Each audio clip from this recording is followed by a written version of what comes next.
മൂന്നാമത് അർശിന്റെ തണല് കിട്ടുന്ന മൂന്നാമത്തെ ഒരു വിഭാഗത്തെ ആരംഭ ഹബീബ് സല്ലല്ലാഹു അലൈഹി വസല്ലം തങ്ങൾ പറയുകയാ, വറജുലും വസല റഹിമ യുവസ്സഉ ലഹു ഫീ റിസ്ഖിഹി വയുമദ്ദു ലഹു ഫീ അജലിഹി വയകൂനു തഹത ദില്ലി അർശി റബ്ബിഹി. അതേ വറജുലുൻ ഒരു പുരുഷനാണ്, വസല റഹിമ അവന്റെ കുടുംബത്തെ അവനെ ചേർത്തി വെച്ചിരിക്കുന്നു, കുടുംബ ബന്ധം ഉറപ്പിച്ചിരിക്കുന്നു, കുടുംബങ്ങളോട് ബന്ധം സ്ഥാപിച്ചിരിക്കുന്നു, മിണ്ടാത്ത കുടുംബങ്ങളോട് അങ്ങോട്ട് മിണ്ടാൻ പോയിരിക്കുന്നു. എന്നാൽ യുവസ്സഉ ലഹു ഫീ റിസ്ഖിഹി കുടുംബ ബന്ധം ചേർക്കുന്ന ആളുകൾക്ക് അല്ലാഹു തആല വലിയ ബറക്കത്ത് കൊടുക്കുകയാണ്, സാമ്പത്തിക ശേഷി കൊടുക്കുകയാണ്. വയുമദ്ദു ലഹു ഫീ അജലിഹി ഓ എന്റെ ചെറുപ്പക്കാരെ, പെട്ടെന്നുള്ള മരണങ്ങളിൽ നിന്ന് കാവല് വേണോ, മാറാ രോഗങ്ങളിൽ നിന്ന് കാവല് കിട്ടണോ, അതേ അപകടങ്ങളിൽ നിന്ന് രക്ഷപ്പെടണോ, എല്ലാത്തിനും പരിഹാരം നിങ്ങളെ ആഫിയത്തിനു വേണ്ടി, സാമ്പത്തികമായ പുരോഗതിക്ക് വേണ്ടി, നല്ല വീടുകൾ സ്ഥാപിക്കാൻ വേണ്ടി, സ്ഥാപനങ്ങളിൽ ബറക്കത്ത് കിട്ടാൻ വേണ്ടി, കടങ്ങളിൽ നിന്ന് സലാമത്ത് കിട്ടാൻ വേണ്ടി മഹാനായ നബി തങ്ങൾ പഠിപ്പിക്കുകയാണ്, കുടുംബ ബന്ധം ചേർത്തിക്കോളൂ. എന്നാൽ അവർക്ക് വലിയ ബറക്കത്ത് കിട്ടോ, അവർക്ക് ആയുസ് കൂടോ. മഹാനായ അഷ്റഫുൽ ഖൽഖ് മുഹമ്മദുർ റസൂലുള്ളാഹി നബി തങ്ങൾ പറഞ്ഞല്ലോ, അതേ സിലത്തുൽ അർഹാം കുടുംബങ്ങളോട് ചേർത്തുക എന്ന് പറഞ്ഞാൽ എന്താണ്? മുവാലാത്തുഹും വമഹബ്ബത്തുഹും അക്സറ മിൻ ഗൈരിഹി കുടുംബമല്ലാത്ത ആളുകളെ സ്നേഹിക്കുന്നതിനേക്കാൾ, കുടുംബമല്ലാത്ത ആളുകളോട് ബന്ധപ്പെടുന്നതിനേക്കാൾ കൂടുതൽ നമ്മൾ ബന്ധം സ്ഥാപിക്കേണ്ടത് കുടുംബങ്ങളോടാണ്. കാരണം എന്തെന്നറിയോ? അത് മാന്യന്മാരുടെ സ്വഭാവമാണ്. അല്ല ഉസ്താദേ, എന്റെ ജ്യേഷ്ഠനാണ്, പക്ഷെ അയാൾ ഇങ്ങോട്ട് മിണ്ടാറില്ല, എന്റെ അനിയനാണ്, എന്നെ നോക്കാറില്ല, എന്നോടൊരു സലാം പറയാറില്ല, എന്നവനെ കല്യാണത്തിന് വിളിക്കാറില്ല. ഞങ്ങളൊക്കെ കുടുംബങ്ങൾ തന്നെയാണ്. കൊല്ലങ്ങളോളമായി ഞാൻ അയാളെ വിട്ടുകൊടുക്കൂല. ഞമ്മക്കുണ്ടല്ലോ വാശി, എന്തേ എനിക്കെന്താ കുറവ്? ഇങ്ങനെ ഒരു വാശിയും വൈരാഗ്യവും പകപോക്കലും കുടുംബങ്ങൾ തമ്മിൽ വേണ്ട. ജീവിതത്തിന് ബറക്കത്ത് കിട്ടൂല, കടങ്ങളെ വീടി കിട്ടൂല. നല്ല വീട്ടിൽ നിങ്ങൾക്ക് സ്വസ്ഥതയോടുകൂടെ ജീവിക്കാൻ കഴിയൂല. അല്ലാഹു തആല സന്തോഷം നൽകുമാറാകട്ടെ. അൻതസിലമൻ ഖതഅക ബന്ധമില്ലാത്ത ആളുകളോട് ബന്ധം സ്ഥാപിക്കുക. വതുതിയമൻ ഹറമക ഇങ്ങോട്ട് തരാത്ത ആളുകൾക്ക് അങ്ങോട്ട് കൊടുക്കുക.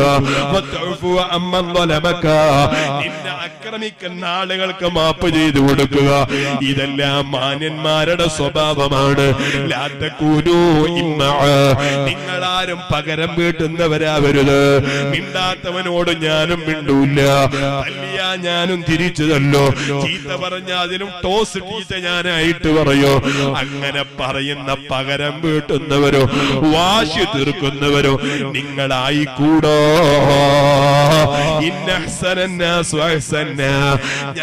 ഞങ്ങൾക്ക് ഇങ്ങോട്ട് ഗുണം ചെയ്താൽ നമ്മൾ അങ്ങോട്ടും ഗുണം ചെയ്തു കൊടുക്കും. നമ്മളെ ഇങ്ങോട്ട് അടിച്ചാ തിരിച്ച് നമ്മളും അടിക്കോ. ഇങ്ങനെ ഒരു പക പോക്കുന്നവരാവല്ലോട് നിങ്ങൾക്ക് യോജിച്ചതല്ല. കാരണം നിങ്ങൾ ആക്രമിക്കപ്പെട്ടവരാണോ, എന്നിട്ടും നിങ്ങൾ പകരം വീട്ടാത്തവരാണോ? ഇങ്ങോട്ട് സലാം പറഞ്ഞിട്ടോ, അതെ സലാം പറയാതിരുന്നിട്ടും നിങ്ങൾ അങ്ങോട്ട് പോയി സലാം പറയുന്നവരാണോ? അവർ സലാം പറഞ്ഞിട്ടും ചേട്ട സഹോദരൻ മടക്കുന്നില്ല ഉസ്താദേ. എങ്ങനെ പറഞ്ഞാലോ നമ്മളെ മാപ്പ് ചെയ്തിട്ടോ വീണ്ടും അവരെ ആക്രമിക്കുകയാണോ? അങ്ങനെ വന്നാൽ അവർക്കെതിരെ അല്ലാഹു തആല നമുക്ക് വലിയ സഹായങ്ങൾ ചൊല്ലും. നബി തങ്ങളോട് ഒരു സ്വഹാബി വന്ന് ചോദിച്ചില്ലേ, ഇന്നലീ ഖറാബ, നബിയേ എനിക്ക് ചില കുടുംബങ്ങളുണ്ട്, ഞാൻ അവരോട് നല്ല ബന്ധത്തിലാണ്, പക്ഷേ അവർ എന്നോട് ബന്ധപ്പെടൂല. ഞാൻ അവരോട് ചിരിക്കാറുണ്ട്, അവരെന്നോട് ഇങ്ങോട്ട് ചിരിക്കൂല. ഞാൻ അവനോട് സലാം പറയാറുണ്ട്, അയാൾ എന്നോട് ഇങ്ങോട്ട് സലാം അടക്കൂല. എന്റെ വീട്ടിലുള്ള പരിപാടിക്ക് സൽക്കാരത്തിന് ഞാൻ വിളിക്കാറുണ്ട്, അവനെന്നെ തിരിച്ച് വിളിക്കൂലല്ലോ. അവനെന്നെ ചീത്ത പറഞ്ഞാലും ഞാൻ ചീത്ത പറയാറില്ല, ആക്രമിച്ചാലും ഞാൻ തിരിച്ചാക്രമിക്കാറില്ല. ഇങ്ങനെ ഒരു സ്വഹാബി വന്ന് സങ്കടം പറയുകയാണ്. ക്ഷമിക്കുന്നതിനൊരു അതിരില്ല നബിയേ. ഇനി അവൻ ചെയ്യുന്ന പോലെ അതേ നാണയത്തിന്റെ മറുഭാഗം കൊണ്ട് ഞാൻ തിരിച്ചടിച്ചോട്ടെ എന്ന് റസൂലുള്ളാഹി തങ്ങളോട് ആരംഭ ഹബീബിനോട് കംപ്ലൈന്റ് പറയുമ്പോ റസൂലുള്ള പറഞ്ഞു, വലാ യസാലു മഅക മിനല്ലാഹി ദഈറൻ അലൈഹിം മാ ദുൻത അലാ സാലിക. അവരങ്ങനെ ചെയ്താലും തിരിച്ചടിക്കാതെ, തിരിച്ച് ചീത്ത പറയാതെ, വീണ്ടും വീണ്ടും സലാം പറഞ്ഞുകൊണ്ട് നിന്റെ ആ കുടുംബത്തോട് നീ ബന്ധം പുലർത്തുമ്പോ അല്ലാഹു തആല നിനക്ക് വലിയ സഹായങ്ങൾ തരികയാണ്. ലോകത്തിന്റെ നേതാവ് നബിയുനാ മുഹമ്മദുർ റസൂലുള്ളാഹ്, ഇന്നല്ലാഹ ലയുഅമ്മിറു ബിൽ ഖൗമി ദിയാറ. ചില ആളുകൾക്ക് അല്ലാഹു തആല വലിയ കൊട്ടാരങ്ങൾ കൊടുക്കും, ചില ആളുകൾക്ക് വലിയ വീട് വെക്കാനുള്ള അവസരങ്ങൾ കൊടുക്കും. വയുനമ്മീ ലഹുമുൽ അംവാല, അല്ലാഹു തആല അവർക്ക് വലിയ സാമ്പത്തിക ശേഷി കൊടുക്കും. വമാ നദറ ഇലൈഹിം മുൻദു ഖലഖഹും ബുഗ്ദൻ ലഹു. അവർ ചെയ്യുന്ന ചില കെടുതികൾ കണ്ടപ്പോ അല്ലാഹുക്ക് അത്രയും വെറുപ്പാണ് അവർക്ക്. റബ്ബിന് അല്ലാഹു തആലയോട് അവര് ചെയ്യുന്ന ചില പ്രവർത്തനങ്ങൾ മോശമാണ്. എന്നാൽ തന്നെയോ ചില ആളുകൾക്ക് അല്ലാഹു തആല വലിയ ബറക്കത്ത് കൊടുക്കും, വലിയ വീട് വെക്കാനുള്ള അവസരങ്ങൾ കൊടുക്കും എന്ന് നബി തങ്ങൾ സ്വഹാബത്തിനോട് പറയുമ്പോ ആ സ്വഹാബത്ത് ചോദിച്ചു, വകൈഫ ദാലിക യാ റസൂലല്ലാഹ്, എങ്ങനെയാണ് നബിയേ അങ്ങനത്തെ ആളുകൾക്ക് വീട് വെക്കാനുള്ള അവസരം കിട്ടില്ലടെ? നബി തങ്ങൾ പറഞ്ഞ ബിസുലത്തി അർഹാമിഹി, അവരങ്ങനൊക്കെ തന്നെയായാലോ കുടുംബ ബന്ധം നല്ല പോലെ ചേർത്തുന്നവരാണ്. അഷ്റഫുൽ ഖൽഖ് മുഹമ്മദുർ റസൂലുള്ളാഹ് സ്വല്ലല്ലാഹു അലൈഹി വസല്ലം തങ്ങൾ പഠിപ്പിക്കുകയാണ്. അതുകൊണ്ട് തമ്മിൽ തല്ലലോ, ദേഷ്യം തെറുക്കലോ, വൈരാഗ്യം വെക്കലോ, കണ്ടുകൂടായ്മയോ, ഈ ഒരു സ്വഭാവത്തിലേക്ക് മുസ്ലിങ്ങളായ നമ്മൾ എത്താൻ പാടില്ല. പൊറുക്കാനുള്ള മനസ്സ് വേണോ, ക്ഷമിക്കാനുള്ള മനസ്സ് വേണോ. അതിലൂടെ അല്ലാഹു തആല വലിയ പ്രതിഫലം നൽകുകയാണ്.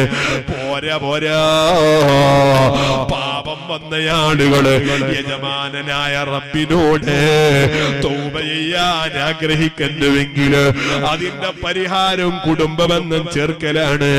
കുടുംബം തമ്മിൽ തെറ്റിപ്പിരിഞ്ഞ് 27-ാം രാവിലെ അങ്ങകലെ മഅദനിൽ നടക്കുന്ന സ്വലാത്ത് മജ്ലിസ് പോയാലോ, എവിടെ പോയി ദുആയിരുന്നാലോ, കഅബാലയത്തിന്റെ ചാരത്തെത്തിയാലോ, 27-ാം രാവിലെ പോലോ, ലൈലത്തുൽ ഖദറിന്റെ രാത്രി പോലോ അല്ലാഹ് പുറത്തു കൊടുക്കാത്ത ഹതഭാഗ്യരാണ് കുടുംബം വിച്ഛേദിച്ചവരെന്ന് മുഹമ്മദുർ റസൂലുള്ളാഹ് സ്വല്ലല്ലാഹു അലൈഹി വസല്ലം തങ്ങൾ പഠിപ്പിച്ചതല്ലേ. അതുകൊണ്ട് തന്നെ സ്വഹാബത്തി വന്ന് നബിയോട് പറഞ്ഞു, നബിയെ ധാരാളം തെറ്റ് ചെയ്തവനാണ് ഞാൻ, ധാരാളം പാപം ചെയ്തവനാണ് ഞാൻ, എനിക്ക് റബ്ബ് തആല മാപ്പ് നൽകുമോ? റബ്ബിനോട് സങ്കടം പറഞ്ഞാൽ അല്ലാഹ് എന്നെ കബൂലാക്കുമോ എന്ന് റസൂലുള്ളാഹി തങ്ങൾ ചോദിക്കുമ്പോ നബി തങ്ങൾ അവിടെ തിരിച്ചു ചോദിച്ചൊരു ചോദ്യമുണ്ട്. ഓ മോനെ, നിനക്ക് ഉമ്മ ബാക്കിയുണ്ടോ? ഉമ്മ ജീവിച്ചിരിപ്പുണ്ടോ? ഉമ്മ ഹയാത്തിലുണ്ടോ? ആ സമയത്ത് സ്വഹാബി പറഞ്ഞു, ഇല്ല ഇല്ല, എന്റെ എന്റെ ഉമ്മ മരണപ്പെട്ടു പോയിട്ടുണ്ട്, എന്റെ ഉമ്മ ഹയാത്തിലില്ലല്ലോ. എന്നാ പിന്നെ ഉമ്മാന്റെ അനിയത്തിയുണ്ടോ, പാപ്പാന്റെ പെങ്ങളുണ്ടോ? ഉണ്ടെന്ന മറുപടി കേൾക്കുമ്പോ നേരം കളയണ്ട, അവരടുക്കൽ പോയി പൊരുത്തം ചോദിച്ചോളൂ. പ്രായമുള്ള ആളുകളെ ബഹുമാനിച്ചാൽ, കുടുംബബന്ധം ചേർത്താൽ എല്ലാ പാപങ്ങളും അല്ലാഹു തആല പുറത്തു തരികയാണ്. അല്ലാഹുവേ, ഞങ്ങൾക്ക് നീ ഖബൂലിയത്ത് നൽകണേ അല്ലാഹ്.